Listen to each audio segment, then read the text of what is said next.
Hey guys, JEE mains का second attempt होने में सिर्फ 1 महीने का टाइम बचा हुआ है। अभी भी ऐसे बहुत सारे स्टूडेंट होंगे जिनकी sufficient amount of syllabus complete नहीं हुई होगी। इस टाइम पे उन स्टूडेंट्स की जो सबसे बड़ी क्वेरी होती है वो ये होती है कि ऐसे कौन से चैप्टर्स हैं जो हमें कर लेने चाहिए जिससे हमारे अराउंड 40 to 50 मार्क्स आ जाएंगे। And if you do belong to that category then this session is absolutely for you guys. आज के वीडियो में हम बात कर रहे होंगे उन चैप्टर्स के बारे में जिनसे क्वेश्चन शॉर्ट आते ही आते हैं। एंड अगर आप उन चैप्टर्स को कंप्लीट करके जाते हो, उनके अच्छे से सफिशिएंट अमाउंट ऑफ क्वेश्चंस लगा के जाते हो, देन आपके अराउंड 40 to 50 मार्क्स आ जाएंगे। आज के वीडियो में हम बात कर रहे होंगे मैथमेटिक्स के उन इंपॉर्टेंट चैप्टर्स के बारे में जिनसे कि आपके 40 to 50 मार्क्स के क्वेश्चंस आते हैं।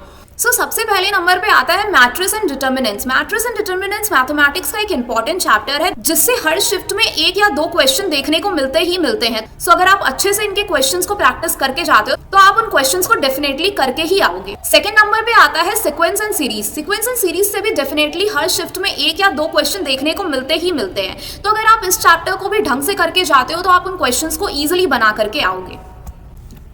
थर्ड नंबर पे आती है मैथमेटिकल रीजनिंग एंड स्टैटिस्टिक। दोनों ही पोर्शन से एक क्वेश्चन डेफिनेटली हर पेपर में होता है। एंड क्योंकि चैप्टर्स बहुत इजी है, बहुत इजी टू स्कोर है, तो आप इनको तो छोड़ने की गलती बिल्कुल भी मत करना। इसके बाद आता है vectors and 3D। Vectors and 3D हमेशा से ही एनटीए का फेवरेट टॉपिक रहा है। इससे 2 से 3 क्वेश्चन हर बार पूछे ही जाते हैं। एंड क्योंकि ये चैप्टर इजी टू डू है, सो अगर आप ये चैप्टर ढंग से करके जाते हो देन आप इसके सारे के सारे क्वेश्चंस इजीली बना करके आओगे। इसके बाद अगले नंबर पे आता है straight line and circle. Straight line and circle से भी 2 क्वेश्चन देखने को मिलते हैं। तो अगर आप इन दोनों को भी करके जाते हो देन आप दोनों के दोनों क्वेश्चंस बना करके आओगे। इसके बाद आता है area under the curve. Area under the curve से भी हर बार एक क्वेश्चन हमें देखने को मिलता है हर शिफ्ट के अंदर। अगर आप इस चैप्टर को भी करके जाते हो, क्योंकि चैप्टर देखो बहुत इजी है, इसको छोड़ने की गलती मत करना क्योंकि इससे डेफिनेटली क्वेश्चन आता है। तो आप इसको करके जाना और इजी टू डू है, आराम से क्वेश्चन बना करके ही आओगे। इसके बाद अगले नंबर पे आता है क्वाड्रेटिक इक्वेशन। क्वाड्रेटिक इक्वेशन से भी डेफिनेटली क्वेश्चन देखने को मिलते हैं और बहुत ही आसान चैप्टर है, आराम से कर सकते हो।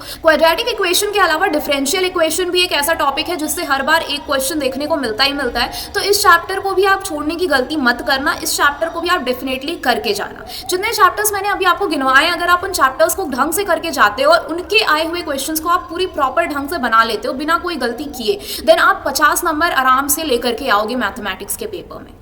आज के वीडियो में हमने बात करी है मैथमेटिक्स के उन इंपॉर्टेंट चैप्टर्स की जिनसे आप 50 नंबर आराम से लेके आ सकते हो।